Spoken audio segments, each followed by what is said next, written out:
প্রথম দিনেই সাংবাদিকদের প্রশ্নবাণে দুদকের নবনিযুক্ত চেয়ারম্যান ডক্টর মোহাম্মদ আব্দুল মোমেন। তার বিরুদ্ধেই দুদকে অবৈধ সম্পদের অভিযোগ ছিল, সেসবের খোলাখুলি জবাবও দেন আব্দুল মোমেন। রাজনৈতিক পরিচয়েরও ব্যাখ্যা দেন অকপটে। জানিয়েছেন আগামী ৭ দিনের মধ্যে নবনিযুক্ত 2 কমিশনার সহ সম্পদের হিসাব প্রকাশ করবেন দুদক চেয়ারম্যান। রিপোর্ট ফররুখ বাবুর। ৪২ দিন পর শূন্যতা কাটিয়ে অবশেষে যোগ দিলেন দুদকের নতুন চেয়ারম্যান ডক্টর মোহাম্মদ আব্দুল মোমেন ও কমিশনার আলী আকবর আজিজি।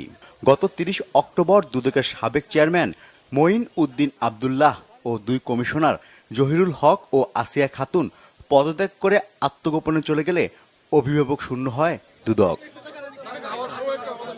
নিয়োগ পাবার পরের দিন বুধবার বিকেলে দুদকে আসেন নবনিযুক্ত চেয়ারম্যান ও একজন কমিশনার।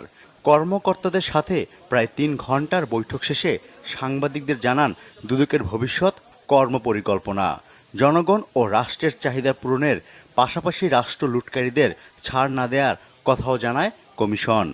যেসব বিষয়ে বড় ধরনের দুর্নীতি হয়েছে, যেসব বিষয়ে রাষ্ট্র বিশেষভাবে ক্ষতিগ্রস্ত হয়েছে এবং যারা এই কাজগুলি করেছেন তারা যাতে শেষ পর্যন্ত ছাড় না পান, আমরা চেষ্টা করব সেই কাজটা যাতে আমরা সঠিকভাবে, ন্যায়পরায়ণভাবে, যথাযথ তদন্তের মাধ্যমে সমাপ্ত করতে পারি, যাতে শেষ পর্যন্ত এমন না হয় যে আমরা একটি অসমাপ্ত তদন্ত কিংবা বায়াসড কোনো তদন্ত কিংবা কোনো রাজনৈতিক কিংবা অন্য কোনো মতাদর্শে প্রভাবিত হয়ে আমরা কাজ না করি, সেটি আমরা লক্ষ্য রাখবো। চুক্তিভিত্তিক নিয়োগ পাওয়া দুদক চেয়ারম্যান আব্দুল মোমেন বিমানের এমডি থাকাকালীন তার বিরুদ্ধে অবৈধ সম্পদের অভিযোগেরও ব্যাখ্যা দেন। সেই অভিযোগগুলি দুদকে এসছে 2009 সালে। 9 থেকে 22 পর্যন্ত এর উপরে বহু তদন্ত হয়েছে। তদন্ত হয়ে 23 সালে দুদক থেকে এই অভিযোগগুলি যে প্রমাণিত হয়নি, সেই প্রত্যয় দুদকই করেছে এবং এটা কিন্তু 5ই আগস্টের পরে নয়, আর অনেক আগে। আমি আশা করি আপনার প্রশ্নের জবাব দিতে পেরেছি। সেটাও যদি না হয়, আপনার যদি তারপরে কোনো সন্দেহ থাকে, অভিযোগগুলি তো আপনাদের হাতেই আছে, যদি ভাইরাল হয়ে থাকে আপনারা কেন তদন্ত করছেন না? এদিকে নতুন কমিশনার মিয়া আলী আকবর আজিজি বলেন, তদন্তের ধীরগতি কমিয়ে নতুন উদ্যমে সমাজ থেকে দুর্নীতির গলা চেপে ধরা হবে।